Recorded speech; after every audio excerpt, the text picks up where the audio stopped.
అయితే యేసు వారి యొద్దకు వచ్చి,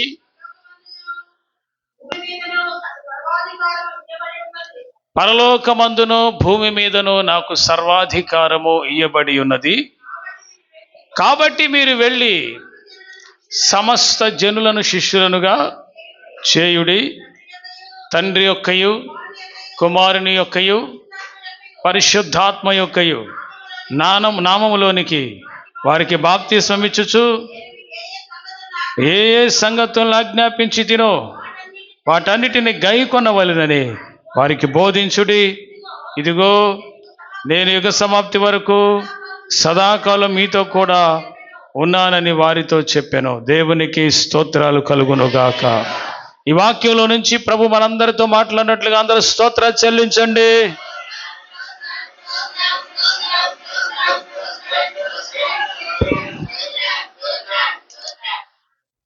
మంచిది.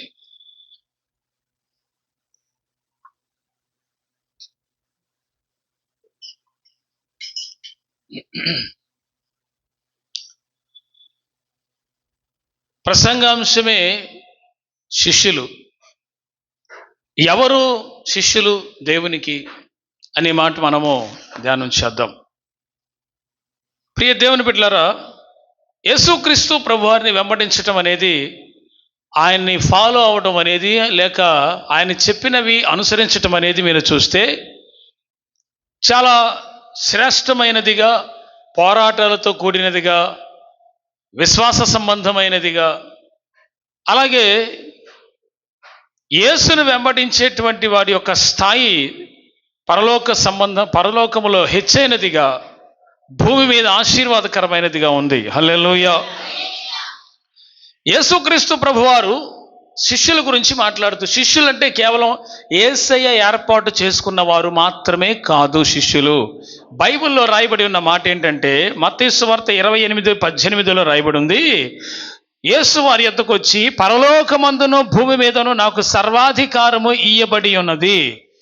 సర్వాధికారము పరలోకములో కానీ భూమి మీద కానీ యేసయ్య ఒక్కడిదే. హల్లెలూయా.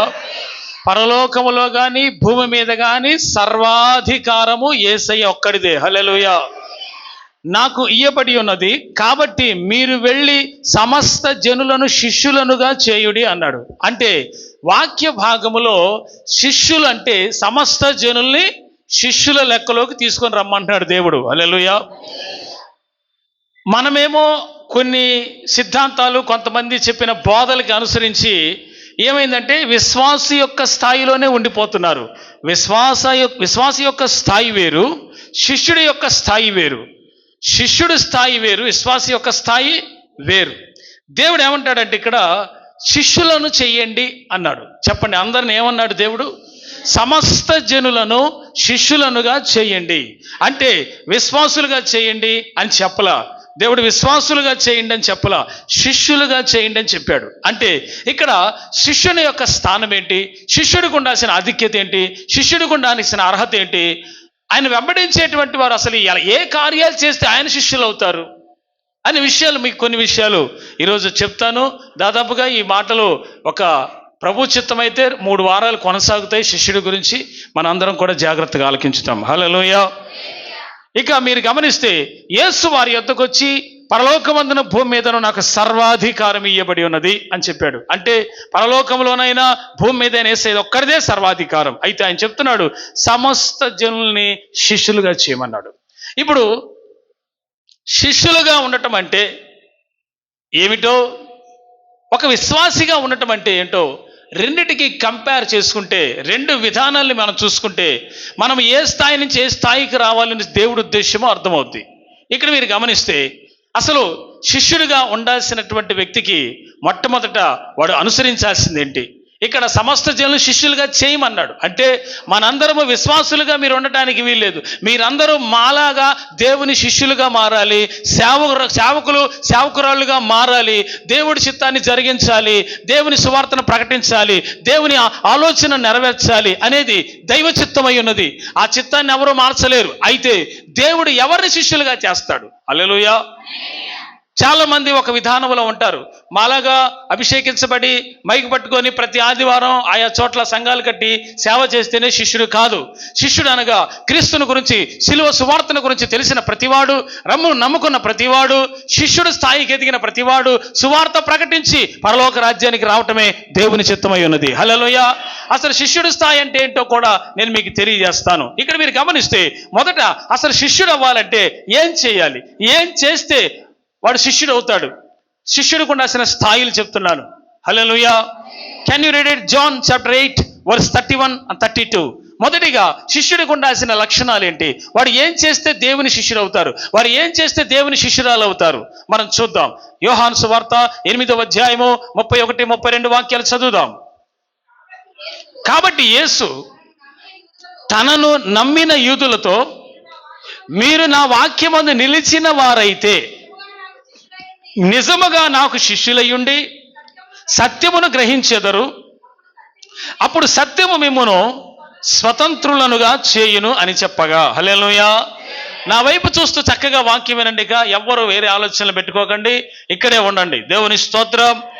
కాబట్టి యేసు తనను నమ్మిన యూదులతో చెప్పిన మాట, మీరు నా వాక్యమందు నిలిచిన వారైతే నిజముగా శిష్యులయ్యుండి సత్యమును గ్రహిస్తారు అని అన్నాడు. అంటే ప్రియులారా, దేవుని వాక్యమందు నిలిచి ఉన్నవాడు శిష్యుడవుతాడు. మొట్టమొదటిగా దేవుని వాక్యమందు నిలిచి ఉన్నవాడు శిష్యుడవుతాడు. వాక్యం అనగా ఎవరు? నజరేయుడైన యేసు. వాక్యం అంటే ఎవరు? నజరేయుడైన యేసు. యేసుని మనము అంగీకరించిన ఎడల, యేసు యందు మనము నిలిచి ఉన్న ఎడల, ఆయన యందు మాత్రమే మన జీవితాంతం వరకు నిలిచి ఉండిన ఎడల, ఆ నిలిచి ఉండటమే సత్యములో ఉండటం. సత్యమే Yesu. Hallelujah. John chapter 14 verse 6 says, ఏమంటుందంటే అక్కడ యోహాను సువార్త 14:6లో, ఇదిగో నేనే మార్గమును సత్యమును జీవమునై ఉన్నాను, నా ద్వారా తప్ప తండ్రి వద్దకు ఎవరు రారు. అంటే దేవుడు ఏం చెప్తున్నాడు ఇక్కడ? నేనే మార్గమో, నేనే సత్యమో, నేనే జీవమని ఆయన తెలియజేస్తున్నాడు. అంటే పరిశుద్ధాత్మ దేవుడు యేసు ఒక్కడే మార్గముగా, యేసు ఒక్కడే సత్యముగా, యేసు ఒక్కడే జీవముగా తెలియజేస్తున్నాడు.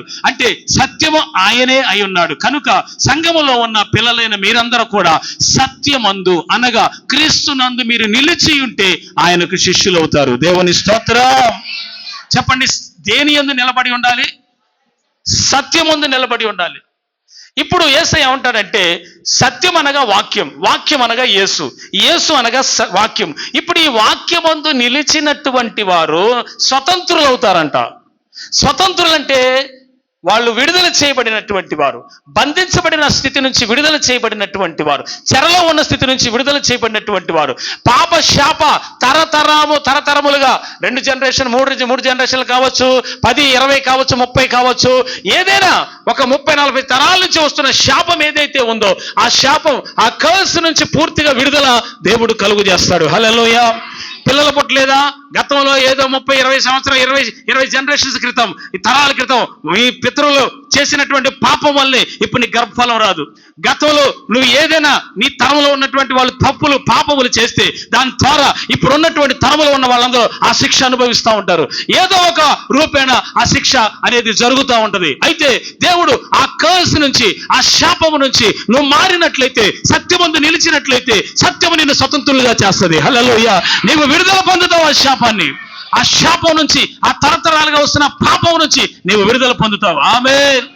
ఎప్పుడు సత్యమందు నువ్వు నిలిచి ఉంటే ఆ సత్యమే నిన్ను స్వతంత్రులుగా చేస్తుంది. అంటే నువ్వు విడుదల చేయబడతావు. ఆమేన్. శాపం నుంచి, పాపం నుంచి, సకల దరిద్రత నుంచి, ఏదైతే సాతానుడు నీ మీద పెట్టాడో ఆ భారం నుంచి పూర్తిగా నిన్ను విడుదల కలుగు చేసేది ఆ సత్యమే అనగా యేసు. హల్లెలూయా. ఇప్పుడు శిష్యుడు అవ్వాల్సిన వాడు మొట్టమొదటిగా నిలవాల్సింది సత్యమందు నిలవాలి. సత్యం అనగా క్రీస్తునందు నిలవాలి. క్రీస్తునందు నిలిచిన వాడు, వాక్యాన్ని అనుసరించేవాడు, వాక్యాన్ని విని వదిలేసేవాడు కాకుండా వాక్యాన్ని అనుసరించేవాడు, వాడు సత్యమందు నిలిచి ఉన్నాడు కనుక ఆ సత్యము ఈ శిష్యుణ్ణి స్వతంత్రుడిగా చేస్తుంది. One disciples have a most important విషయం. మొదటి విషయం ఏంటంటే, ఒక శిష్యుడికి వాడు సత్యమందు నిలవాలి. మొదటి మాట అది. యేసును అంగీకరించడం చాలా మంది చేస్తారన్నమాట. ఏదో పైకి విశ్వాసం ఉంచుతారు, కాస్త బలంగా విశ్వాసం ఉంచేవాళ్ళు ఉంటారు. విశ్వాస స్థాయి వేరు, శిష్యుడి స్థాయి వేరు. విశ్వాసులందరూ కొద్దిసేపు ప్రార్థన చేస్తారు, లేకపోతే లేదు. చర్చికి వస్తే వస్తారు, లేకపోతే లేదు. ఉపవాసం ఉంటే ఉంటారు, లేకపోతే లేదు. బలహీనంగా ఉంటారు, కొన్ని సందర్భాల్లో బలంగా ఉంటారు. బట్ శిష్యుడి స్థాయి అది కాదు. సత్యమందు కరెక్ట్గా నిలుస్తాడు. హల్లెలూయా. సత్యమందు నిలుస్తాడు, దేవుని యందు నిలుస్తాడు. అది ఆయన ఏం చెప్పాడు దాని యందు నిలబడతాడు. దేవుని స్తోత్రం. దేవాలయానికి వచ్చి ఆయన వాక్యాన్ని విని ఆయన వాక్యాన్ని హృదయంలో చేర్చుకున్నవాడు నిజముగా దాన్ని అనుసరించేవాడు శిష్యుడు అవుతాడు. హల్లెలూయా. Who is disables?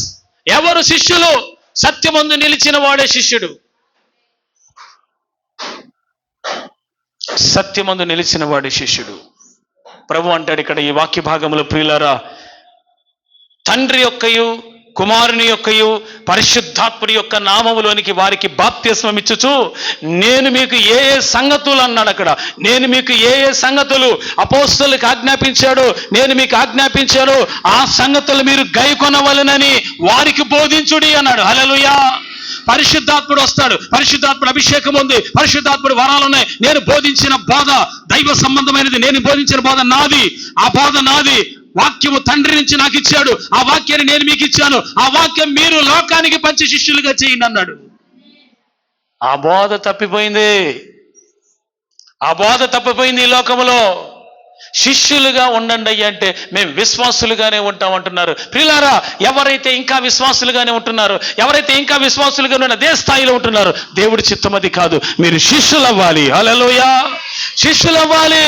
సర్వలోకానికి వెళ్ళి సర్వ సృష్టికి సువార్తను ప్రకటించుడి, అందరినీ శిష్యులుగా చేయండి.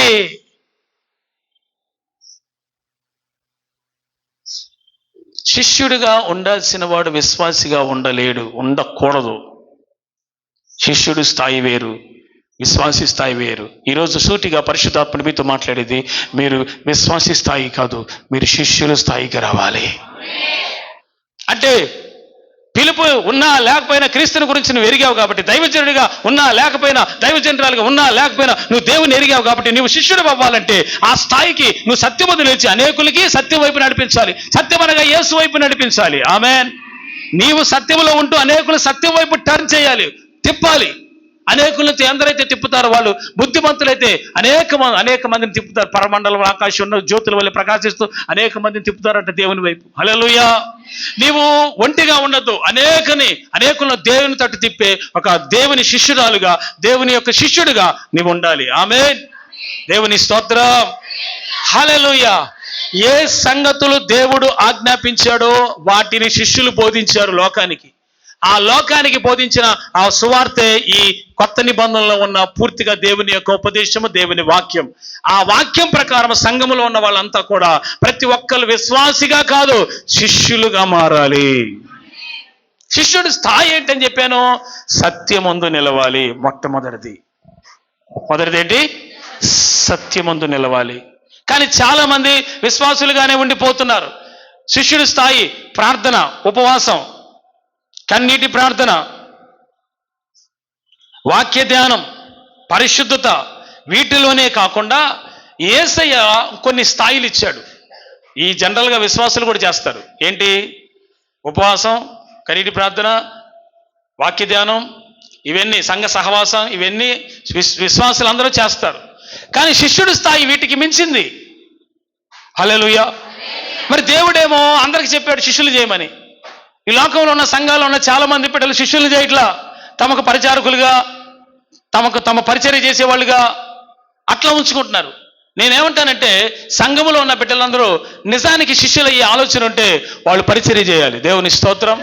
వాళ్ళు దాసులుగా ఉండాలి. హల్లెలూయా. వాళ్ళు నేర్చుకోవాలి. హల్లెలూయా.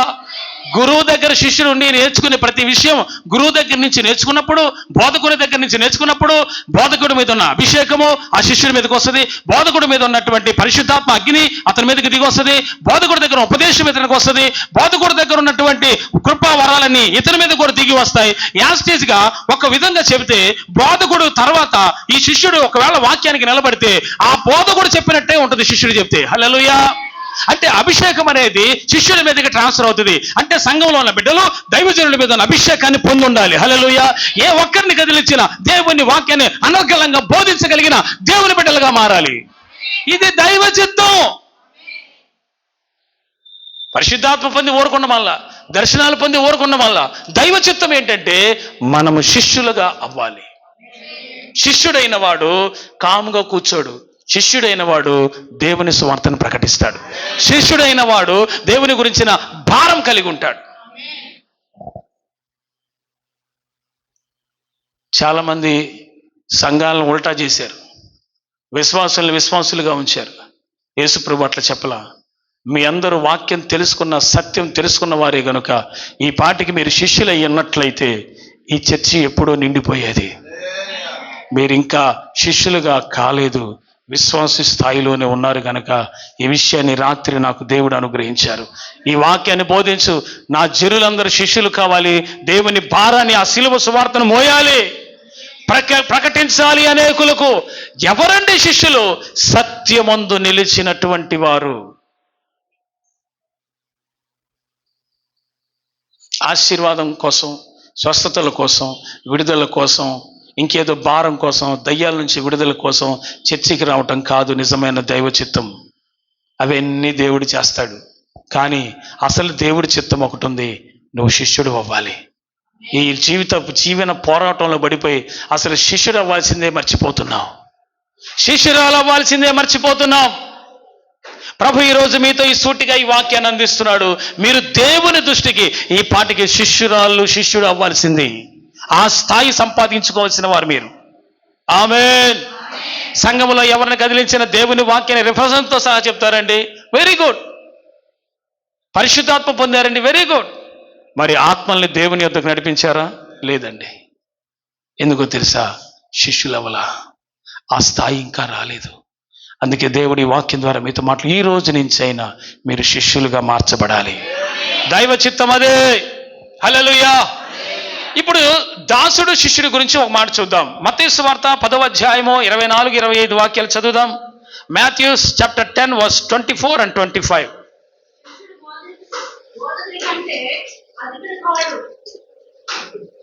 ఆగండి, నా వైపు చూడండి. శిష్యుడు, అందరూ చెప్పండి అన్నమాట బిగ్గరగా గట్టిగా స్వరమైతే. శిష్యుడు బోధకుని కంటే అధికుడు కాడు. ఇంకొంచెం గట్టిగా. శిష్యుడు బోధకుని కంటే అధికుడు కాడు. తలపైకి ఎత్తండి. హల్లెలూయా. శిష్యుడు బోధకుడు కంటే అధికుడు అవుతాడా? ఇప్పుడు నా దగ్గర కొంతమంది శిష్యరికం చేస్తున్నారు అనుకుందాం. ఇప్పుడు ఆ శిష్యుడు చేసేవారు నాకంటే ఎక్కువగా ఉంటారా? నా తర్వాత ఉంటారా? ఎందుకని? బోధకుడి దగ్గర శిష్యరికం చేరినటువంటి వారు బోధకుని దగ్గర అన్ని నేర్చుకునే వాళ్ళు అవుతారు. ఆమె అంటే దేవుని వాక్యం ఏం తెలియజేస్తుంది ఇక్కడ? శిష్యుడు బోధకుడు కంటే అధికుడు కాదు. జాగ్రత్తగా చూసుకోవాలా. నా ఆత్మీయ తండ్రి, మా ఆత్మీయ నాయకుడేనని బిడ్డలందరూ కూడా జాగ్రత్త వహించాలా. శిష్యులుగా చేరేవాడు, శిష్యుడిగా ఉండగోరిన వాడు చేయాల్సిన మొదటి పని తన బోధకుని కంటే అధికుని కాదని మొదట ఆ విషయం తెలుసుకోవాలా. ఆమేన్. హల్లెలూయా. ఈ బోధ కూడా చాలా టఫ్గా ఉంటుంది, కష్టమైనది. అయినా మీరు గనక అనుసరించగలిగితే, ఈ వాక్యాన్ని గనక మీరు తీసుకోగలిగితే, ఈ రోజు నుంచి మీ నిర్ణయం మార్చుకోగలిగితే నిస్సందేహంగా మీరందరూ శిష్యులు అవుతారు, అవ్వటానికి ప్రయత్నం మొదలు పెడతారు. దేవుని స్తోత్రం. ఈ వాక్యం విన్న తర్వాత ఎవడు శిష్యుడు వెంటనే కాడు. ప్రయత్నం చేసి చెప్పినవన్నీ చేసుకుంటూ రావాలి, చేరిపోవాలి. ఆడవాళ్ళు లేదు, మగవాళ్ళు లేదు, ఎవరైనా దేవుని పని చేయొచ్చు. హల్లెలూయా. దేవుని పని చేయడానికి ఖచ్చితంగా ఒక ఆశ ఉండాలి, ఇంట్రెస్ట్ ఉండాలి, పట్టుదల ఉండాలి దేవుని కొరకు. ఆమేన్. హల్లెలూయా. మేము మా జీవితాంతము విశ్వాసులుగానే ఉండిపోతాం అనేది యేసుప్రభువే ఒప్పుకోడు. ఎందుకంటే ఆయన సమస్త జనుల్ని శిష్యులుగా చేయమన్నాడు. సమస్త జనులు అందరూ శిష్యులుగా అయినట్టయితే ఈ పాటికి దేశం అంతా కూడా సువార్త ఎప్పుడో వెళ్ళిపోయి సగం దేశం పైన రక్షణ పొందేది. దేవుని స్తోత్రం చెప్పండి. అంటే అందరూ శిష్యులు అవ్వట్లా. బైబిల్ పట్టుకుంటున్నారు, ప్రార్థనకు వస్తున్నారు, కేవలం వాళ్ళు ఏదో దేవుడిని అడగాలనుకుని అడుగుతున్నారు, వెళ్ళిపోతున్నారు. కానీ ఆ భారం తీసుకోవట్లా, ఆ పరిచర్య భారం తీసుకోవట్లా. శిష్యుడైనటువంటి వాడు మందిరంలో ఏ పరిచర్య ఉంది, సంఘంలో ఏ పరిచర్య ఉంది, నేను దేవుని కోసం ఏం చేయాలని ఆలోచిస్తాడు. శిష్యుడు. అది విశ్వాసి అయితే ఇంకోటి చేస్తాడు లేని తప్పుకుంటారు. ఆమేన్. అదే విశ్వాసి స్థాయి అయితే ఇంకొకళ్ళు చేస్తారు లేని తప్పుకుంటారు. అదే దేవుడైతే, దేవుడు ఏర్పరచుకున్న శిష్యుడైతే అది భారం మీద వేసుకుంటాడు శిష్యుడు. హల్లెలూయా. శిష్యుడు భారం మీద వేసుకుంటాడు. ఎందుకంటే ఇది దైవ కార్యం అనుకుంటాడు. హల్లెలూయా. ఇది దేవుని పని అని అనుకుంటాడు. హల్లెలూయా. నీవు శిష్యుడు అయితే, నీవు శిష్యురాలవైతే నువ్వు ఖచ్చితంగా ఈ దేవుని పనిని నీ పనిగా భావిస్తావు. ఆమేన్. హల్లెలూయా. మొదట శిష్యుడైనటువంటి వాడు బోధకుని కంటే అధికుడు కాడు. తర్వాత చూడండి, దాసుడు యజమానుని కంటే అధికుడు కాడు. దాసుడు గొప్ప, యజమానుడు గొప్ప? అందరు చెప్పండి అమ్మా, చెప్పండి. అప్పుడు దాసుడు దగ్గర యజమానుడు నేర్చుకుంటాడా? బోధకుడి దగ్గర శిష్యుడు నేర్చుకోవాలి కానీ శిష్యుడు బోధకుడి దగ్గర నేర్చుకోవాలి కానీ బోధకుడు శిష్యుడి దగ్గర నేర్చుకుంటాడా? లేదు. యేసుప్రభువు వారు మాట చెప్పారు, మీకు భూమి మీద ఎవరు మీకు తండ్రి ఉండకూడదు, నేనే మీకు తండ్రిని. ఎవరు మీకు గురువు ఉండకూడదు, నేనే మీకు గురువుని అని చెప్పాడు. ఆయనే మన గురువు. He is our teacher. హల్లెలూయా. అందరూ చెప్పండి, యేసయ్య నా గురువు అనండి. గురువు అన్నంత మాత్రాన నువ్వు శిష్యుడు అయిపోవు. దానికి సంబంధించిన కొన్ని స్థాయిలు ఉన్నాయి, వాక్యాలు ఉన్నాయి. వాటిని మీరు విని అవి అనుసరిస్తే, ఎంత కష్టమైన అనుసరించగలిగితే, మీరు శిష్యరికానికి అప్పగించుకోగలిగితే స్త్రీలైన పురుషులు దేవుని రాజ్యం కొరకు ఉపయోగపడతారు. ఆమేన్. శిష్యరికం అనేసరికి సేవ అనే భావన తీసేయండి. అది కాదు నేను అనేది. సేవకుడు సేవకురాలు అనే భావన తీసేయండి.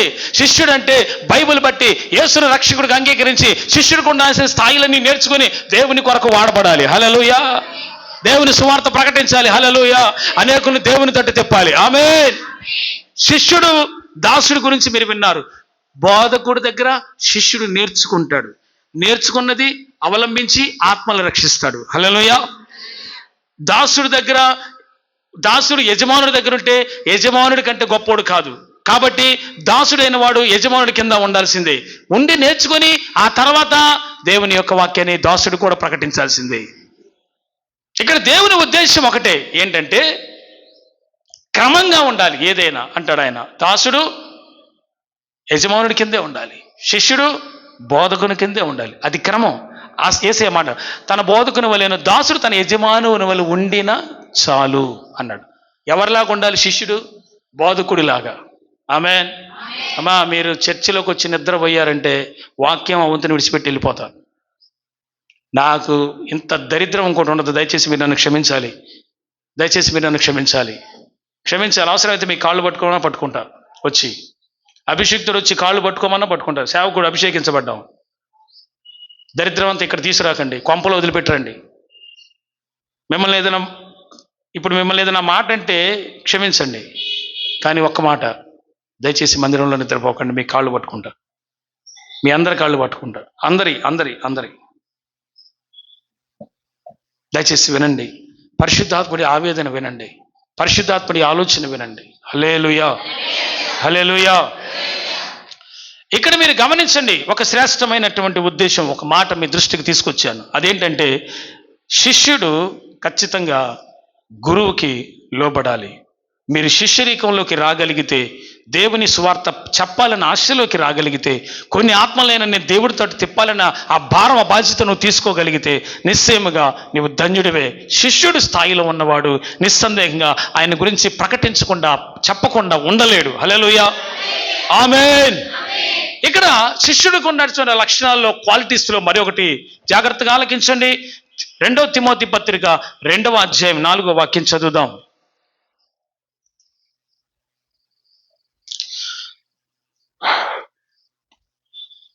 మిట్లారా చదవండి త్వరగా. 2 తిమోతి 2:4 మనందరికీ సుపరిచితమైన వాక్యం.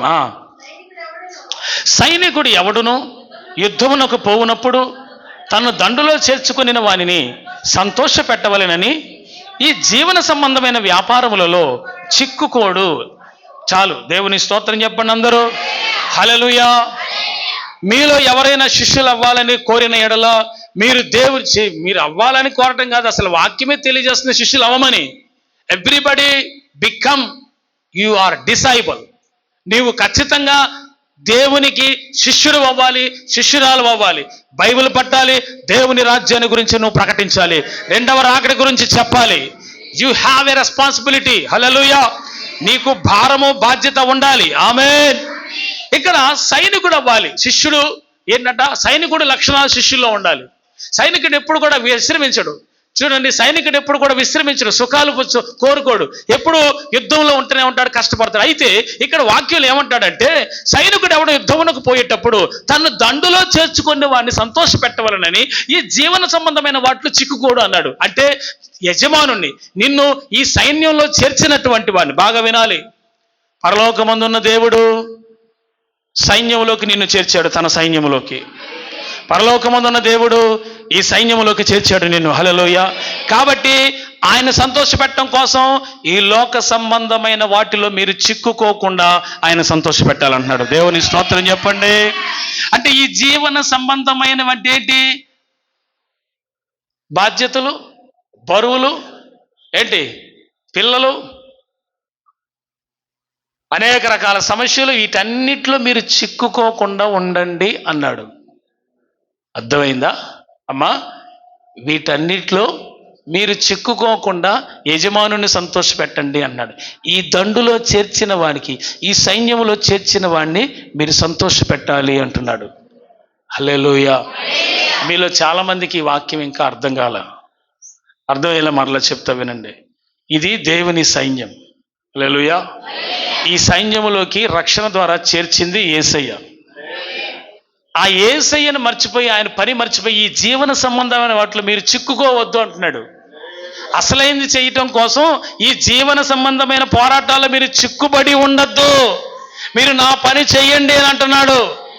హల్లెలూయా. యజమానుడిని ఇందులో చేర్చాడు యేసుప్రభు వారు. లోకం నుంచి వేరు చేసి సంఘంలో చేర్చాడు. సంఘం అంటే దేవుని శరీరం, యేసే శరీరం. ప్రభులోకి వచ్చారు మీరు. ఇప్పుడు మీరంతా కూడా ఏం చేయాలంటే, మీ జీవన సంబంధమైన వాటిలో చిక్కుబడిపోకుండా ఆయన పనేదో చూడాలి. దేవుని స్తోత్రం చెప్పండి. శిష్యుడైన వాడు లోక సంబంధంగా చిక్కుకొనకూడదు. వానికి లోక సంబంధమైన లాగటాలు అవన్నీ ఇవన్నీ ఇర్రెస్పాన్సిబిలిటీ ఇవన్నీ ఉండిపోతే ఇక దేవుని గురించిన ఆలోచన చేయలేడు. ఈరోజు సంఘం అంతా కూడా ఆలోచించండి, నేను నిజంగా శిష్యుడిని అవటానికి సత్యమందు నిలిచి ఉన్నానా? నిన్ను శిష్యుడిగా ఉంటున్నానా? యజమానుడి దగ్గర నేర్చుకుంటున్నానా? బోధకుడి దగ్గర నేర్చుకుంటున్నానా? నేనేం నేర్చుకోవాలి? దైవ చిత్తమైతే ఏం నేర్చుకోవాలో వచ్చే వారం చెప్దాం, లేదా ఉపవాస ప్రార్థన చెప్దాం. హల్లెలూయా. చెప్పండి. ఇక్కడ మీరంతా ఆలోచించండి. ఈ జీవన సంబంధమైన వాటిలో మనం చిక్కుకొనకుండా దేవుణ్ణి సంతోష పెట్టాలంట. హల్లెలూయా. మరి కొలువులో చేరేవుగా, సైన్యంలో చేరేవుగా, సైన్యంలో చేరిన వాడు కాముగా ఊరుకుంటే ఎట్లా? ఎక్కడో చిక్కుకొని పోతే ఎట్లా? ఏ బంధకాల్లోనూ చిక్కుపోతే ఎట్లా? ఏ రిలేషన్షిప్లోనూ పడిపోతే ఎలాగా? నీవు దేవుని గురించి చూడవా? సంఘము అంటే ఆదివారం మాత్రం వచ్చి వెళ్ళేది కాదు. సంఘము అంటే నా వైపు చూడండి, ఈ బైబిల్ గుండె మీద పెట్టుకొని దేవుని స్వార్థను ప్రకటించేది. హల్లెలూయా. అది దేవుని సంఘం. ఆదివారం వచ్చి వెళ్ళిపోయే సంఘము దేవుడికి సంఘముగా ఎంచదు. సంఘం అంటే అందరూ శిష్యులు అవ్వాలి. దేవునికి మహిమ చెల్లించండి. ఓ మంచి స్తోత్రం చెల్లించండి. శిష్యుడి స్థాయిలో, ఆ స్థాయికి ఇప్పుడు నేను చెప్పేది మీకు డైజెస్ట్ అవుతుందో అవదో. గత రాత్రి నేను దాన్ని డైజెస్ట్ చేసుకోవడానికి చాలా టైం పట్టింది. ఏంది ప్రభు ఇది రాయమంటావా? ఏది నాయన నాలో ఈ సమర్పణ ఉందంటారా? నువ్వు ఆయన అన్నాడు, నువ్వు ప్రకటించాలి, రాయి అన్నాడు. ప్రియులారా, ఈ మాట మీరు దృష్టికి తీసుకొచ్చిన స్పష్టంగా దేవుడు లూకాసు వార్త 14వ అధ్యాయం నువ్వు చదువని, ఆ వాక్యంలో నువ్వు చదివి పూర్తిగా ఆ వాక్యాల్లో ఉన్న వాటిని నువ్వు నేర్పించాలి సంఘానికంటేనే నేను గత రాత్రి ఇదంతా రాశాను. దేవుని స్తోత్రం. హల్లెలూయా. ప్రియులారా, దేవునికి శిష్యులు అవ్వాలంటే ఇప్పుడు నేను చెప్పేది ఏదైనా మీరు వింటే మీకు అనిపిస్తుంది, నిజంగా నేను శిష్యుని అవ్వగలనా? ఏమై become a disable for Jesus? నేను యేసుప్రభుకి శిష్యురాలను అవ్వగలనా అనిపిస్తుంది. ఎంత కష్టమో అనిపిస్తుంది. కానీ యేసు ప్రభు వారు చెప్పిన మాట ప్రకారం అయితే, ఆ వాక్యం ప్రకారం అయితే మనం అలా చేస్తేనే శిష్యులం అవుతాం.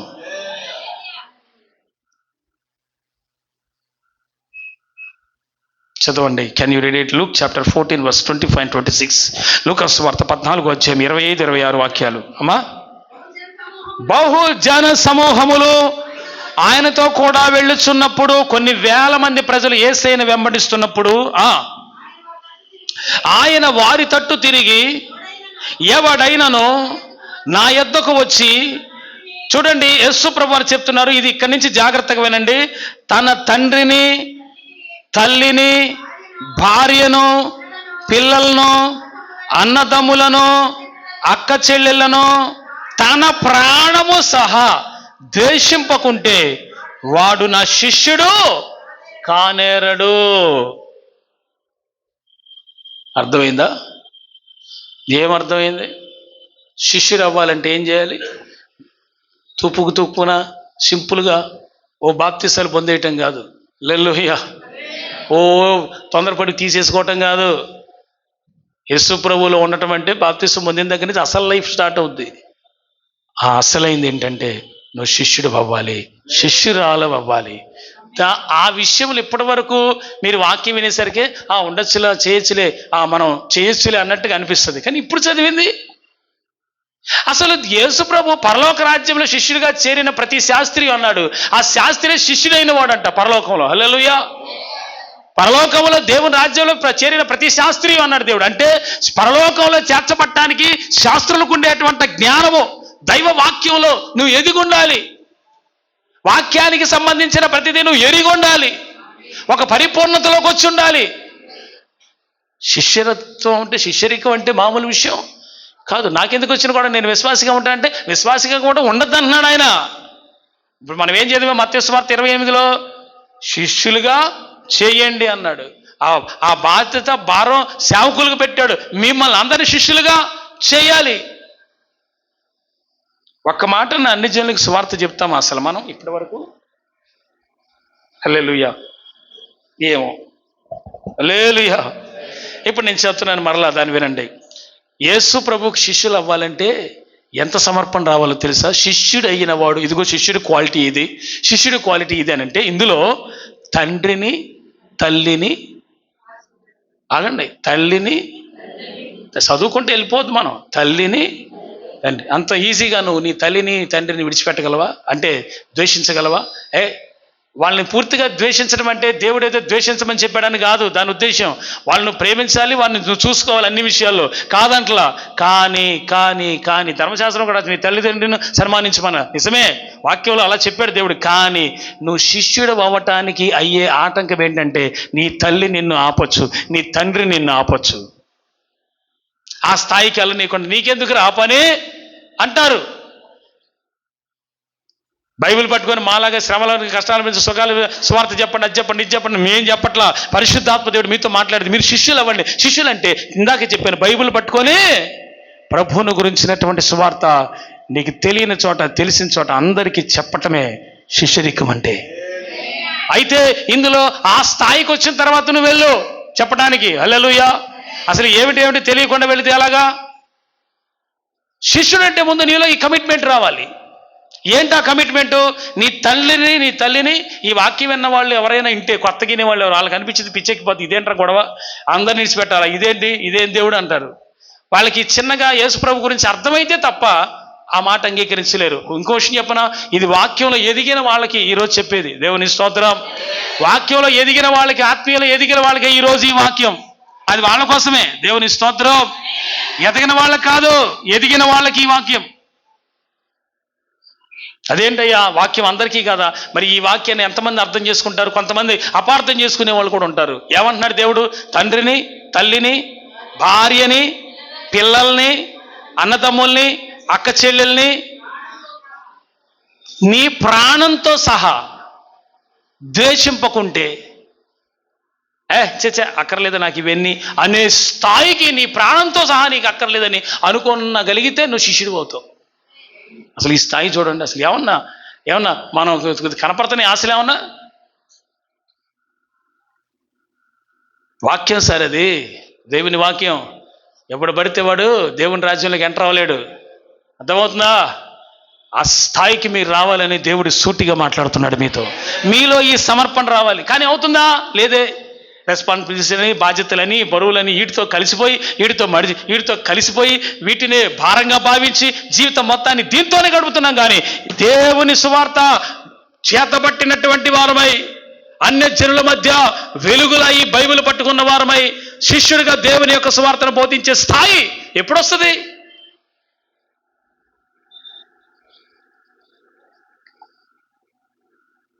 తల్లి, తండ్రి, భార్య కూడా యేసుప్రభు కోసం, యేసుప్రభు తప్ప ఎవరు అక్కర్లేదు నాకు అనే స్థాయిలో భర్త ఉండాలి. ఆమేన్. అసలు ఆ స్థాయి మీకు వస్తుందా? ఒకసారి ఆలోచించండి. మీ పిల్లలు కూడా ఉన్నా నాకు దేవుడే ప్రాముఖ్యమనే స్థాయికి వచ్చేయాల. అలాంటి సమర్పణ రావాలి అంటున్నాడు దేవుడు. నిజంగా విడిచిపెట్టమంటలా, నిజంగా ద్వేషించమంటలేదు ఆయన. మీకు వాటన్నిటికంటే ప్రాముఖ్యంగా నీకు దేవుడు ప్రాముఖ్యమై ఉండాలి.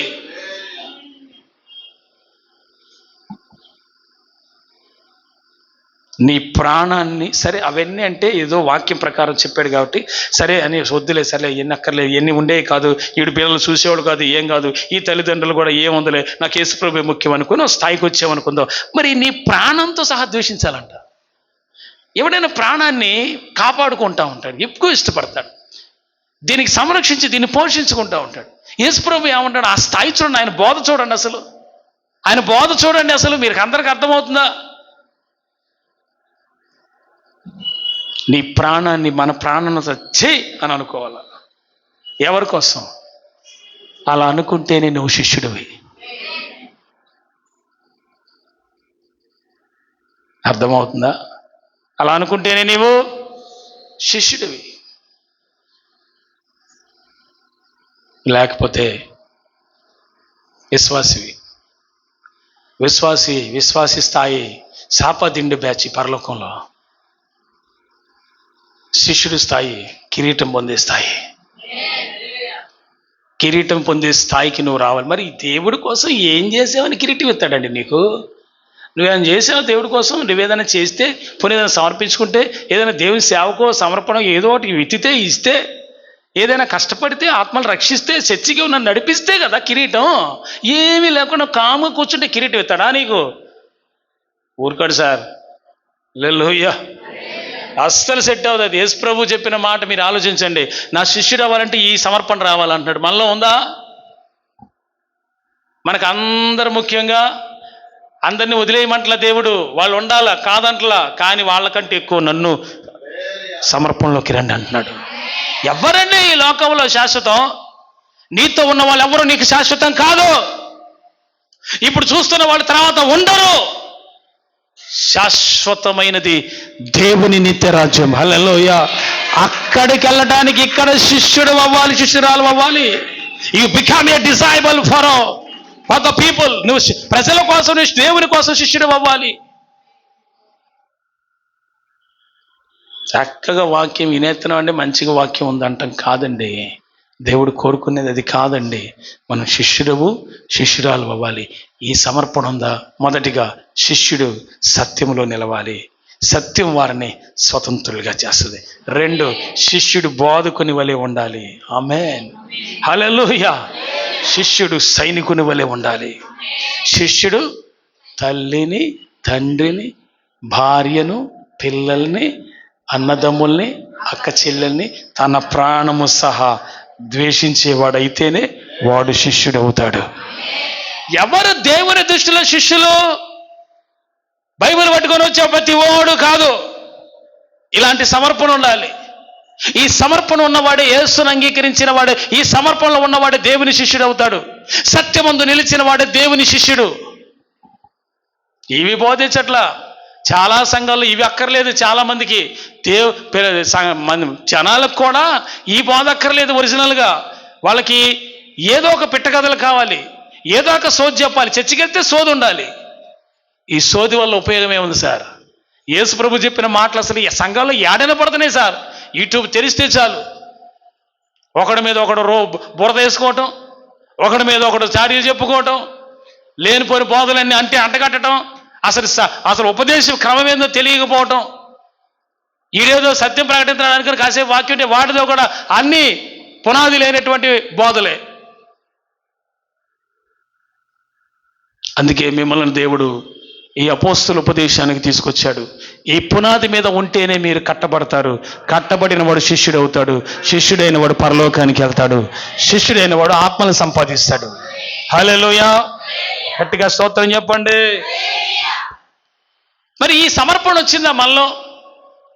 అంటే వాళ్ళు పూర్తిగా ద్వేషించమని దేవుడి ఉద్దేశం కాదు. వాటన్నిటికంటే ప్రాముఖ్యంగా నన్ను గురించి ఎంచి నా శిష్యులు అవ్వండి అంటున్నాడు.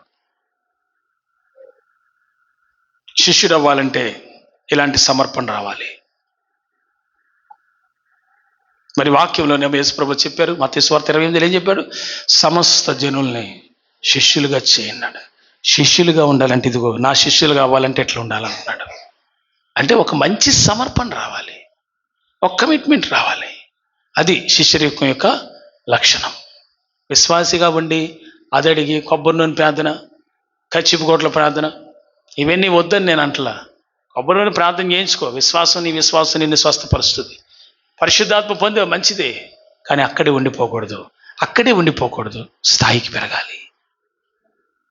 శిష్యుడి స్థాయి వేరు, విశ్వాసి స్థాయి వేరు. ఇంకో విషయం చెప్పనా? స్నేహితుడి స్థాయి వేరు, దేవునితో స్నేహం ఆ స్థాయి వేరు. హల్లెలూయా. కాబట్టి మీరు ఎక్కడో ఇంకా నానాటికి ఏమవుతున్నట్టు అనిపిస్తుందంటే వెనక్కి వెళ్తున్నట్టుంది, ముందుకు వస్తున్నట్లేదు. లేదా కొంతమంది జస్ట్ అట్ట నల్గా అంటే దాని అర్థం ఏంటంటే అట్లా ఉండిపోయారు, జస్ట్ అట్ట ఆగిపోయారు అంతటితో. ఇంక ముందుకు వెళ్ళాలా, వెనక్కి రావట్లేదు, అలా ఉండిపోయారు. అలా ఉండటం కాదు సార్. మనము దేవుని పరిచర్య నిమిత్తమై శిష్యులం అవ్వాలి. దేవుని రాజ్య సువార్త విషయమై శిష్యులుగా ఉండాలి. ఆమేన్, హల్లెలూయా. మనలోకి సమర్పణ వచ్చిందా లేదా? నీకు ఎన్ని రకాల బాధ్యతలన్నీ మేదేసుకొని నీ ప్రాణం సహా ద్వేషించకుండా అలాగే ఉంటే నువ్వు శిష్యుడవు, నేను శిష్యుడు కాలేమో.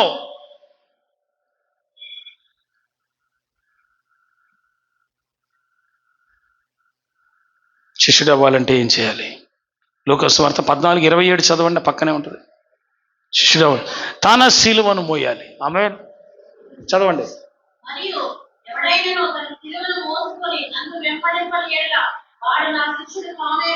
ఇక్కడ ఏమంటున్నాడు? తన సిలువ. అందరు చెప్పండి, నా సిలువ నేను ఎత్తుకొని వెంబడించాలి. Hallelujah. Everybody have a cross. ప్రతి ఒక్కడికి ఒక సిలువ ఉంది, యేసును గురించిన సిలువ. Hallelujah. That is the gospel. సిలువను గురించి, ఆ సిలువను కలిగి ఉండటం అంటేనే ప్రభువును గురించి సువార్త ప్రకటించటం. ఆమేన్. అది ఒక భారమైన, కష్టమైన, ఇరుకైన, ఇబ్బంది అయిన, ఎంత శ్రమైన నువ్వు దేవుని గురించి భరించటం. హల్లెలూయా. ప్రతివాడు ఆ సిలువను ఎత్తుకోగలిగితే వాడు నా శిష్యుడు అన్నాడు. Who is డిజైబుల్? ఎవరు శిష్యుడు? తన సిలువ తాను ఎత్తుకొని దేవుని గురించిన సువార్త చెప్పాలి. ఎస్, కష్టం ఉంది, బాధ ఉంది, శ్రమ ఉంది, ఇరుకుంది, అయినా బైబిల్ బట్టి దేవుని సువార్తను చెప్పేవారం అవ్వాలి. నీ సిలువను వెతుకొనే చెప్పమన్నాడు. అసలు సిలువ అంటేనే వేరొకటి భారం నువ్వు వెతుకోవటమేగా, వేరొకటి పాపం నువ్వు భరించటమేగా. సిలువ అంటే యేసుప్రభువుగా అదేగా చేసింది. సమస్త మానవాళి పాపములన్నీ సిలువ మీద మోసింది ఆయన కాదా? హల్లెలూయా. సిలువపై మోసుకొని తన మీద పెట్టుకొని మోయలేదా? ఇక్కడ నేను మీకు పరిశుద్ధాత్మ ద్వారా బోధించే ఈ శ్రేష్టమైన ఒక మంచి ఉపదేశం, ఆ సారం ఏంటంటే, మీరు శిష్యులు అవ్వాలంటే మీరు యేసు ప్రభు నీ సిలువను వెతుకొని నువ్వు ప్రభువుని గురించి ప్రకటించాలి. అప్పుడే నా శిష్యుడు అన్నాడు. విశ్వాసిగా ఉండమని దేవుడు చెప్పలా, శిష్యుడు స్థాయికి రండి అన్నాడు. Hallelujah, hallelujah. Can you read? ఇప్పుడు చెప్పేది చదివితే ఇంకా ఘోరంగా ఉంటుంది. శిష్యుడు అవ్వాలంటే ఇప్పుడు చెప్పేది ఇంకా చాలా కష్టతరంగా ఉన్నట్టు అనిపిస్తుంది, కానీ దాన్ని వివరిస్తాను, మీకు తెలుస్తుంది. Luke chapter 14:33.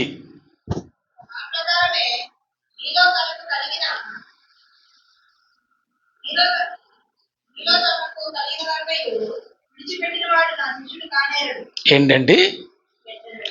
శిష్యుడు అవ్వాలంటే ఏం చేయాలి? తనకు కలిగిందంతా ఇడిచిపెట్టాలంట. ఏంటి మాట్లాడరు? మన మధ్యలో పరిశుద్ధాత్ముడు ఉన్నాడుగా, ఆయన సంచరిస్తున్నాడుగా, నాలో కూడా ఉన్నాడుగా, మాట్లాడుతున్నాడుగా మీతో సూటిగా. ఇప్పుడు రియల్గా చెప్పండి, పరీక్షించుకోండి.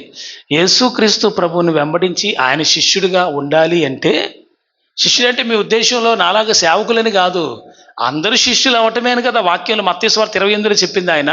ఇప్పుడు చెప్పండి, మీరు దేన్ని విడిచిపెట్టాలి, దేన్ని కోరుకుంటున్నారు?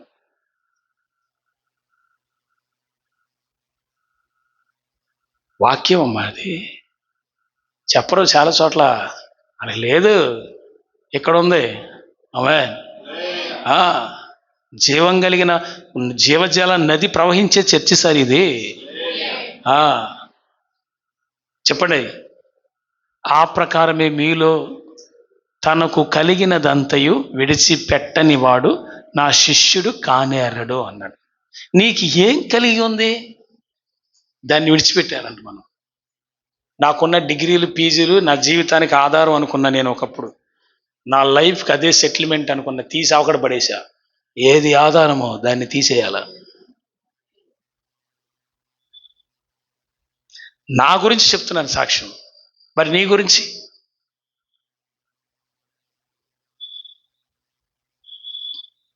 మీరు అనుకుంటున్నారు నేను రాజ్యంలో ఉంటానని. ఏంది నువ్వు రాజ్యంలో ఉండేదమ్మా? ఏందయ్యా నువ్వు రాజ్యంలో ఉండేది? రాజ్యంలో నీ కోసం కట్టాడు ఇల్లు. శిష్యుడు అవ్వండి, ఇలాంటి సమర్పణ లేకపోతే ఎక్కడ సార్ సేవ? అసలు ఎక్కడ సార్? దేవుడు ఎందుకు ఆశీర్వదిస్తారు సార్ మనల్ని? ఈ స్థాయి రానప్పుడు ఎట్లా అండి మరి మనం? ప్రభు మనల్ని అందరూ ఈ స్థాయి తెచ్చును కాక మీరు ఆమేనంటే వస్తుందా? నేర్చుకుంటే వస్తుందా? సమర్పణలోకి వస్తే వస్తుందండి. ఆమేన్, హల్లెలూయా. యేసయ్య అంటారు, తనకు కలిగినదంతా ఏదైతే ఉందో దాన్ని విడిచిపెడితేనే నా శిష్యుడు. ఇక రండి అందరూ చూద్దాం. మరి మత్తయి సువార్తలోనే ఆయన 28లో సమస్త జనులు శిష్యులుగా శిష్యుడికి ఏమో ఎన్ని వదిలిపెట్టాలి. మరి చర్చీలకు వెళ్ళే వాళ్ళందరికీ, యూట్యూబ్లో వింటున్న వాళ్ళరా, చర్చికి వెళ్ళే వాళ్ళందరికీ ఇలాంటి సమర్పణ వస్తుందా? ఇది బోధిస్తున్నారా మీ సంఘాల్లో? ఈ మాట మీకు కాదులే, వాళ్ళకి. సంఘాల్లో ఈ బోధ ఉందా వాళ్ళకి? ఉంటే చర్చికి ఎవడు రాడు. వాళ్ళకి తెలుసు అన్ని కానుకలు దండుకొని అన్ని తగ్గుతాయని తెలుసు. ఎందుకంటే ఇలాంటి సమర్పణ ఎవరికి వస్తుంది? శిష్యుడు అవ్వాలంటే ప్రతి విశ్వాసి. నేను చాలామంది ఓల్డ్లో ఉన్నటువంటి కొంతమంది స్త్రీలను చూశాను. వాళ్ళు ఒకటే దేవుడు అంటే ఆశ, పిచ్చి. వాళ్ళ బైబిల్ పట్టుకొని ఎక్కడికి వెళ్ళి దేవుని గురించిన మాటే చెప్తుంటారు. హోటల్లో చెప్పని, బస్సులో చెప్పని, బస్ స్టాండ్లో చెప్పని, ఎక్కడో చెప్తూనే ఉంటారు వాళ్ళు. ఏదో ఒక దేవుని మాట వాళ్ళ గురించి చెప్తున్నారు. ఒకరోజు నాకు కూడా ముసలం తగిలింది. నేను సివిల్ డ్రెస్సులో వెళ్తున్నప్పుడు నన్ను కూర్చొని నాకు కూడా ఒక కరపత్రం ఇచ్చి సువార్త చెప్తుంది నాకు. ఆమె చెప్పేది మొత్తం నేను విన్నా. హల్లెలూయా. ఆమె చెప్పేది మొత్తం విన్న తర్వాత ఆవిడ ఏమంటే, అయ్యా మీరు నా కోసం ప్రార్థన చేయండి, నేను మీకోసం ప్రార్థన చేస్తాను, ఇంకా చాలా మందికి ఇవ్వాలయ్యా, వెళ్తున్నాను అంది. ఆవిడ వయసు 70 ఏళ్ళు పైన ఉంటాయి. 70 ఏళ్ళు పైన ఉంటాయి. కర్ర ఒకటి పట్టుకుంది, సంచి ధరించి, అందులో చాలా కరపత్రాలు ఉన్నాయి, ట్రాక్స్ అంటారు వాటిని ఇంగ్లీష్లో. ఆవిడ ఒక సంవత్సరానికి ఎత్తుది, సోమవారం మొదలెత్తి శనివారం దాకా తిరుగుద్దంట, మళ్ళీ ఆదివారం చర్చికి వెళ్ళిద్దంట. ఆ ముసలాం అండి, ఆమెకి ఏముంది పని అంటే 40 ఏళ్ళ నుంచి అదే పని అంట. ఈ సౌండ్ లేదు నాకు. 40 ఏళ్ళ నుంచి ఆమెకు అదే పని, నాకు సౌండ్ లేదు. తర్వాత ఎన్ని సంవత్సరాలు చేస్తున్నాం అమ్మ అంటే 40 ఏళ్ళు అయిందయ్యా. 40 ఏళ్ళుగా ఎన్ని ఆత్మలు ఆ కరపత్రం రక్షించి ఉంటుందో, ఎంతమందిని చేర్చి ఉంటుందో దేవుని సన్నిధికి. నాకు తెలిసి ఆవిడ చెప్పిన సాక్ష్యంలో మాట ఏంటంటే, మంచి మాట, 100 మందిని రక్షణ వైపు నడిపించిందంట 40 ఏళ్లలో. చాలు, జీవితానికి ధన్యం. ఏంటి సార్ శిష్యుడు అవ్వటం అంటే? ఆమె చెప్పులో ఒక చెప్పు కింద అసలు మొత్తం అరిగిపోయిన, సరైన చెప్పులు వేసుకోలేదామా. ఆమె వాడే బైబిల్ నలిగిపోయింది. కళ్ళజోడు ఒక పక్కటి ఇది కట్టుంది, దారం కట్టుంది కళ్ళజోడికి. నేను అంటాను, భూమిలో ఆమె ఏమీ లేకపోవచ్చు కానీ పరలోకములో మహాధనవంతురాలు అయిపోయింది. ఇది సార్. ఎవరు సార్ శిష్యులు? దేవుని యొద్ద నుంచి గుంజుకునేవాడా? ఈ అయ్యా అని ఒకటే పీడిచ్చేవాడా? శిష్యుడు ఎవడంటే వీళ్ళు. ఈ వాక్యం మీకు డైజెస్ట్ అవుదని నాకు తెలుసు, అయినా నా ప్రభు చెప్పన్నాడు కాబట్టి నేను చెప్తానంతే. దేవునికి స్తోత్రం కలుగునుగాక. నిజంగా ఈ వాక్యం మీలో నిజంగా రోషాన్ని పుట్టిస్తే, ఈ రోజు నుంచి నేను శిష్యుడు కావటానికి, ఆ స్థాయిలోకి రావటానికి మీరు ఇప్పుడే సమర్పించుకోండి ఈ రోజే. ఏం సార్, ఏం కట్టుకొని పోతాం, ఎంతకాలం బతుకుతాం ఎవరికి తెలియదు. కానీ బతికినంతకాలం దేవుని కోసం ఏదైనా చెయ్యాలి సార్ మనం. హల్లెలూయా. ఏం చేయకుండా అలాగుంటే అలాగమ్మా. ఈ కోసం బతుకుతా, పిల్లల కోసం బతుకుతా, అందరి కోసం బతుకుతా, మరి దేవుని కోసం ఏందమ్మంటే సున్నా. ఒక ముసలమ్మ 40 ఏళ్లలో 100 మంది రక్షణ వైపు నడిపించింది. 100 మంది అంట. సిగ్గేసింది నాకు కూడా. నా బతుకుంది ఎందుకు, ఈ ముసలాం సంపాదించిన ఆత్మలు నేను సంపాదించలేకపోయానని. రోషం పుట్టాలండి, రోషం పుట్టాలి. నేను ప్రకటిస్తూనే ఉంటాను అన్ని జనుల మధ్యలో సువార్త. మీకే ఆ భారం లేదు. అందుకేనేమో దేవుడు ఈ వాక్యాన్ని మీకు ఇచ్చారు ఈరోజు. నేను ఒకటే మీకు చెప్తున్నాను, నేను మిమ్మల్ని విమర్శించాలని నన్ను క్షమించండి. నేను మిమ్మల్ని విమర్శించట్లా. దయచేసి పరిశుద్ధాత్ముడు మాట్లాడుతున్నది గ్రహించి మీరు శిష్యులు అవ్వండి అంటున్నాను. దయచేసి పరిశుద్ధాత్ముడు ఏం మాట్లాడుతున్నారో వినండి, గ్రహించి. నేను ఎందుకు శిష్యురాలు అవ్వలేకపోయాను, ఎందుకు నేను ఇంకా సువార్త ప్రకటించలేకపోయాను, ఏమైంది నాకు అని ఒక భారం నీలోకి రావాలి. కనీసం వాక్యాన్ని బాగా తరువుగా ధ్యానం చేసి పూర్తిగా వాక్యం చేత నింపబడి ఒక మాట అయిన జనులకు చెప్పాలి. ప్రభు మీ హృదయాన్ని తెరుచునుగాక.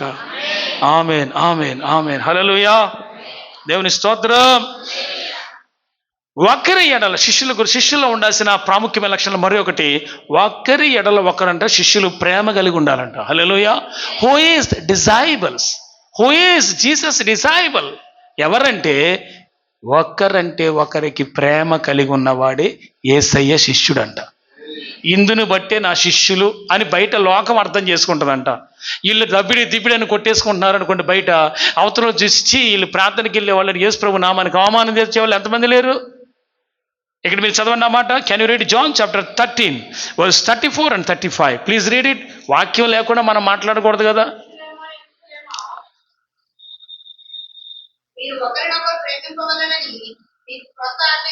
మీరు ఒకరినొకరు ప్రేమించవలెనని మీకు క్రొత్త ఆజ్ఞ ఇచ్చుచున్నాను. యేసుప్రభు వారు ప్రపంచం మొత్తానికి 10 ఆజ్ఞలు కలిపి ఒక్క ఆజ్ఞ ఇచ్చాడు. ఒక్కటి. ఆ ఒక్క ఆజ్ఞలోనే ధర్మశాస్త్రం అంతా నెరవేరిద్ది. హల్లెలూయా. దట్ కమాండ్మెంట్, ఒక్క ఆజ్ఞ ద్వారా ధర్మశాస్త్రం అంతా నెరవేరిద్ది. నా వైపు చూడండి అండి, వివరించేటప్పుడు చూడాలా. హల్లెలూయా. అందరూ చెప్పండి, ఒకరి ఎడల ఒకరు ప్రేమ కలిగి ఉంటేనే యేసయ్యకు శిష్యులమవుతాం. మొదటి నుంచి రండి. సత్యమందు నిలిచినవాడు శిష్యుడు, బోధకుని దగ్గర ఉండి నేర్చుకునేవాడు శిష్యుడు, సైనికులు ఉండేవాడు శిష్యుడు, తండ్రిని తల్లిని భార్యను పిల్లలను అక్క చెల్లెలను అన్నదమ్ములను తన ప్రాణము సహా ద్వేషించిన వాడు శిష్యుడు. ఎవరింక శిష్యులు? తన సిలువను తాను మోస్తూ స్వార్థ చెప్పేవాడు శిష్యుడు. ఎవరు శిష్యులు? ఇప్పుడు చదవండి ఆ మాట. మీరు ఒకరినొకరు ప్రేమించవలని మీకు కొత్త ఆజ్ఞ ఇస్తున్నా.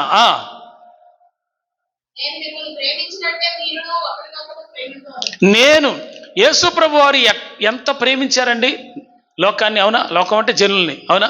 తన శిష్యుల్ని. తన ప్రేమ ఏంటో శిష్యులకి తెలుసు. హల్లెలూయా. బాగా నవ్వి చూడండి అందరూ.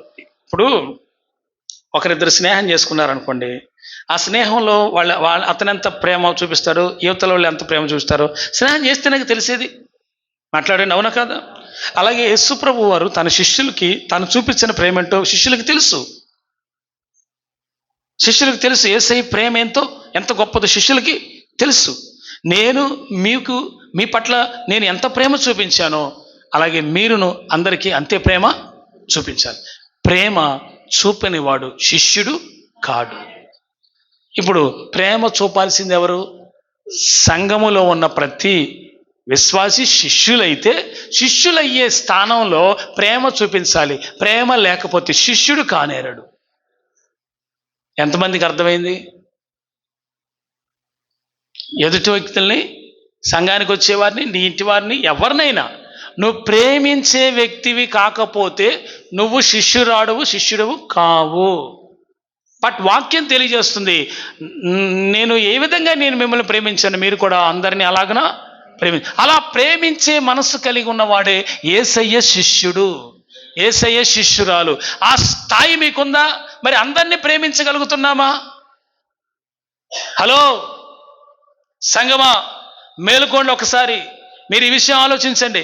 మనమందరము అందరినీ కాకపోయినా ఎక్కడో ఎవరినో, ఏ సేవకుడినో, ఏ విశ్వాసినో, ఏ కుటుంబాన్నో, ఏ రిలేషన్లో ఉన్న వాళ్ళనో, అంటే మీ కుటుంబాల్లో మీ రక్త సంబంధికులు ఉంటారు కదా వాళ్ళనో, ఇంకా ఎవరినో వారిని మీరు ద్వేషించే మనసు ఉంటే మీరు అసలు శిష్యులు కాదు. అంటే అందరినీ ప్రేమించాలా? ఎస్. ఇది సాధ్యమేనా? సాధ్యమే.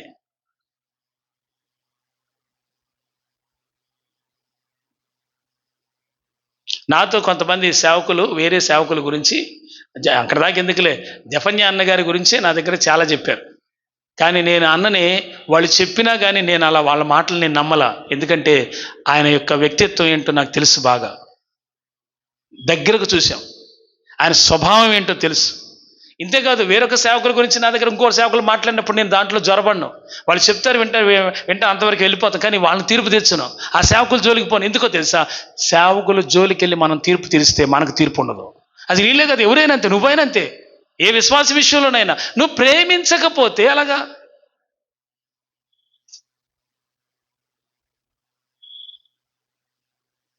ఈరోజు మీరంతా ఇంటికి వెళ్ళి లేకపోతే ప్రార్థనలో కూర్చొని పరిశీలన చేసుకోండి. నేను శిష్యుని అవ్వకపోవటానికి ఎన్ని కారణాలు ఉన్నాయి. ఒక మంచి సమర్పణ రాలేదు. లోకాసు వార్త 14:25-26 ప్రకారం నాకు ఒక మంచి సమర్పణ రావాలి, నా సిలువ నేను ఎత్తుకోవాలి, అప్పుడే శిష్యుణ్ణి. ఇవన్నీ నువ్వు చేస్తే కదండి శిష్యులమయ్యేది. బట్ వాక్యంలో అంటున్నాడు దేవుడు మత్తయి సువార్త 28 ఏమంటున్నాడు? సమస్త జనులు శిష్యులు అవ్వాల్సిందే, శిష్యులను చెయ్యండి అన్నాడు. శిష్యులుగానేమో ఈ స్థాయి ఉంది. ఈ స్థాయిలోకి సంఘమంతా రావాలి. దేవునికి మహిమ కలుగునుగాక. అందరూ చెప్పండి హల్లెలూయా.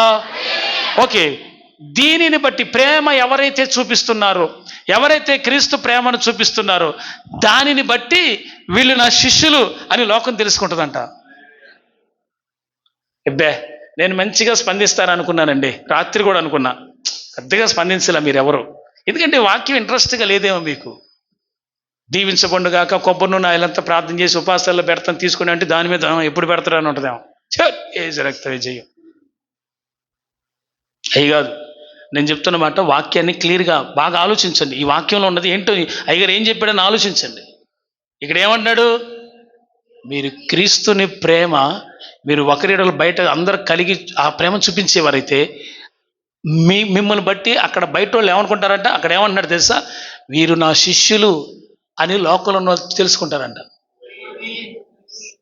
బయట ఉన్న వాళ్ళకి అర్థమైందంట, వీళ్ళు యేసుప్రభు శిష్యులు అంటే. అంత ప్రత్యేక స్థానం ఉంది శిష్యరికానికి. బయట వీళ్ళు కొట్టుకొని తిట్టుకుంటున్నారు అనుకో, వీళ్ళు రోజు ఆ మధ్య మళ్ళీ కొట్టుకొని తిట్టుకుని అదే వీధిలో బైబిల్ పట్టుకొని పరిశోద్ధులమో పరమాత్ముడా ఆ వీధి నుంచి అవుతారు గొడవలు కొట్టి. మీరేమనుకోకండి, ఏమనుకోకండి, దయచేసి చర్చీలు మానేయకండి. వందనాలు. మీ అందరూ ప్రేమతో తెలియజేస్తారు. దండం పెట్టాలి మరి సేవకుడు ఎట్ట మరి హల్లెలూయా. ఏ వీధిలో తగువాడేవో ఆ వీధిలోనే బైబిల్ పట్టుకొని వస్తానంటే నీకు అసలు సిగ్గుందా అని అన్నాను అనుకో, వెంటనే ఫీల్ అవుతారు. అన్న ఏం ఎట్ట అన్నాడు మనల్ని? అయ్యో, ఆ వీధిలో నుంచి బైబిల్ పట్టుకుని వస్తే అక్కడే పరుగు బాయే. నేను ఒకటే మాట పరిశుద్ధాత్ముడి ద్వారా నింపబడి నిండు మనసుతో చెప్తున్న మాట మీరు ఆలకించండి. బయట దేవుని ప్రేమ చూపించండి. అందును బట్టి మీరు దేవుని శిష్యులు అవుతారు. అది మీరు కలిగి ఉండాలి. దేవునికి మహిమ కలుగునుగాక. హల్లెలూయా. అసలు యేసుప్రభు వారు కూడా నిన్ను వలె నీ పొరుగు వారిని ప్రేమించమని చెప్పిన మాట ధర్మశాస్త్రంలోదేగా, కాదంటారా? చదవండి, లేవీ కాండం ఒకసారి తీయండి. లేవీ కాండము 19వ అధ్యాయము 18వ వాక్యం చదవండి. నేను ముగించేస్తున్నాను. Levitical chapter 19:18. అమ్మో, ఒకటి ఎవరైనా నీ కీడు చేస్తే నువ్వు వాళ్ళకి మళ్ళీ కీడు చేయకూడదు. నాకు కీడు చేశాడన్నా, నాకు ఇట్ట చేశాడు, నాకు అట్ట చేశాడు కాబట్టి నేను ఏదో విధంగా పగ తీర్చుకోవాల్సిందంటే మంచిది కాదు. హల్లెలూయా. కీడుకి ప్రతి కీడు చెయ్యొద్దని వాక్యం అంటుంది. నీ ప్రజల మీద కోపం ఉంచుకోకుండా నువ్వు ఎంత ప్రేమించుకుంటావో, నిన్ను నువ్వు అద్దం దగ్గరికి వెళ్ళి ఎంత బాగున్నాను నేను ఎంత అందంగా ఉన్నాను, ఎంత మంచి డ్రెస్ నాకు బాగా నచ్చింది, ఏంటి బాగుంది, నాకు ఎక్సలెంట్గా ఉంది, నాకు పౌండ్స్ పౌడర్ వాడతా, కోల్గేట్ పేస్ట్ వాడతా. పేస్ట్ రాసుకుంటారు మొహానికి, కోల్గేట్ పేస్ట్. ఏం రాసుకునేది ఏంది? ఫెయిర్ అండ్ లవ్లీ, ఇంకేంది, ఇంక చాలా లవ్లీలు వచ్చినాయి. అవన్నీ రాసుకొని నిన్ను ఎంత ప్రేమించుకుంటావు నువ్వు చెప్పవే. మమ్మీని అడిగి మరి పీడించి మరి డ్రెస్సులు కొని ఆ డ్రెస్ వేసుకున్న దాకా నిద్ర పట్టదు, అన్నం తినవుగా. ఏంది ఆ డ్రెస్ వేసుకున్న తర్వాత కూడా అప్పుడు నీకేంటి అప్పుడు నుంచి ఆహా ఎక్సలెంట్. నిన్ను నువ్వు ఎంత ప్రేమించుకుంటావో నీ పొరుగు వారిని అంత ప్రేమించాలంట. వామ్మో వామ్మో, అసలు ఆ స్థాయి ఏంటండి అసలు. గొడవ పడకుండా ఉంటే గ్రేటు. నాయన ఎట తయారయ్యారంటే దేవుని ప్రేమ చూపించే అలవాటే లేదు, అసలు మర్చిపోయి ప్రవర్తిస్తున్నారు, అసలు పూర్తిగా మర్చిపోయారన్నీ. శిష్యుడు అవ్వాలంటే నీ పొరుగు వారిని నువ్వు ప్రేమించాలి. మీకు విషయం చెప్పనా, ప్రేమించటం ఈజీ కాదు. అందరు చెప్పండి, నిజమేనా? నిజం చెప్పండి, సారీ మీరు చెప్పండి. అందరినీ ప్రేమించడం ఈజీయా? అందుకే దేవుడే చేయమన్నాడు. ఈజీ కాదు కాబట్టి దాన్ని చేయండి అన్నాడు. అప్పుడే నువ్వు నా శిష్యుడు అంటున్నాడు. గట్టిగా స్తోత్రం చెప్పట్లేదు. హల్లెలూయా, హల్లెలూయా. మార్కు సువార్త 12వ అధ్యాయము 27 నుంచి.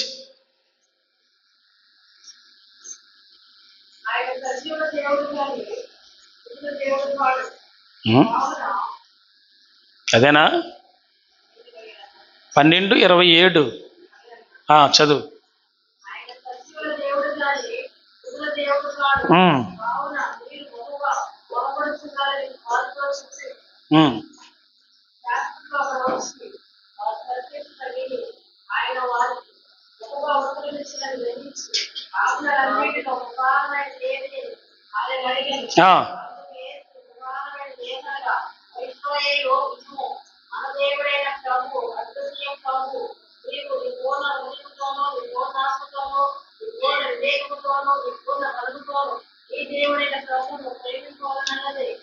చాలు, ప్రధానమైన ఆజ్ఞ. నా వైపు చూడండి అందరూ.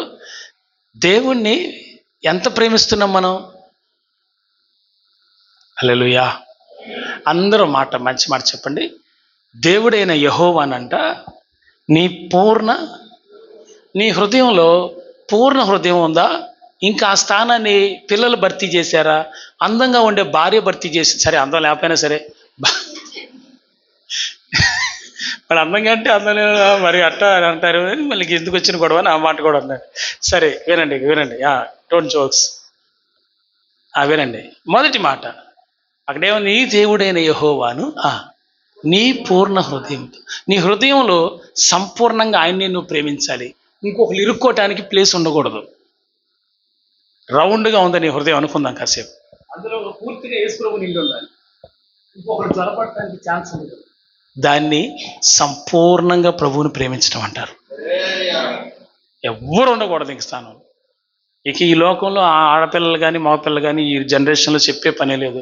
నా గుండె నిండా నువ్వే.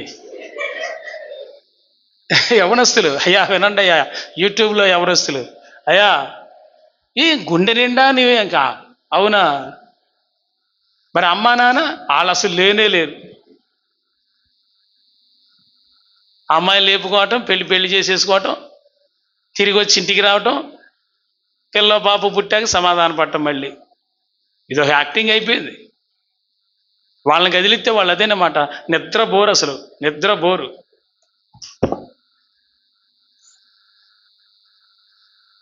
ఈ పరిస్థితులు నశించును గాక. ఇది ఆమె నేను గట్టి కూడా అనలేరా? ఏ సొమ్ము పోయింది మీకు? నాకు అర్థం కాదు. గట్టిగానండి. పోయి మీ పిల్లల అలాంటి వ్యవహారాలు ఉన్నారేంటి మీ పిల్లలు? మీరు పోనీ దాన్ని సపోర్ట్ చేస్తున్నారేంటి మీరు?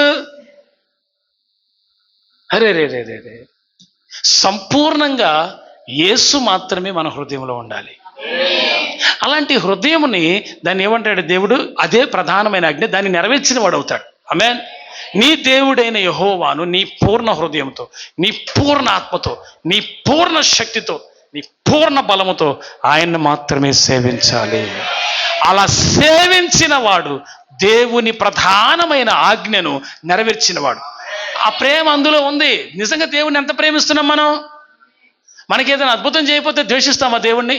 అసలు ఉందినా చేసినా చెప్పినా ఆ ప్రభు నా ప్రభు, నా కోసం ప్రాణం పెట్టిన నా దేవుడు, అది చాలు అనిపించాలి. ఆమేన్. గట్టిగా స్తోత్రం చెప్పండి. శిష్యుడు అవ్వాలంటే యోహాను సువార్త 15:8 లాస్ట్ మాట. శిష్యుడు అవ్వాలంటే ఏం చేయాలి? మీరు బహుగా ఆత్మ సంబంధంగా మీరు ఫలిస్తే నా తండ్రి మహిమపరచబడతాడు కనుక ఇందువలన నా శిష్యులగుదురు. మీరు నా వైపు చూడండి అందరూ, మీరు బహుగా ఫలించుట వలన, అంటే మీరు ఆత్మీయ జీవితంలో ఫలించే వ్యక్తులైతే మీరు ఫలించిన దానిని బట్టి తండ్రికి మహిమ వస్తుందంట పరలోకములో. అంటే మీరు ఎంత ఫలిస్తే అంత మహిమ తండ్రికి వస్తుంది. అప్పుడు మీరు నా శిష్యులగుదురు అన్నాడు యేసయ్య. ఎవరికి శిష్యులు అవ్వాలి? యేసయ్య శిష్యులు అవ్వాలంటే ఏం చేయాలి? మనం ఫలించాలి. ఆత్మీయులుగా మనం ఫలిస్తేనే దేవుడైన యెహోవా ఆయన పట్ల, కుమారుడైన యేసయ్య పట్ల మనం ఏమవుతామంటే శిష్యులం అవుతాం. మనం ఫలిస్తేనే తండ్రి మహిమపరచబడతాడు. తండ్రి మహిమపరచబడితే మనం యేసు ప్రభు శిష్యులం అవుతాం. ఎందుకంటే శిష్యుడు తండ్రికి మహిమ తెచ్చేవాడు అవ్వాలి. ప్రభు మిమ్మల్ని దీవించునుగాక. ప్రార్థన. ఈ వాక్యం నిజంగా మీ హృదయాన్ని తాకితే మీరు మోకరించి ప్రభు సన్నిధిలో ప్రార్థన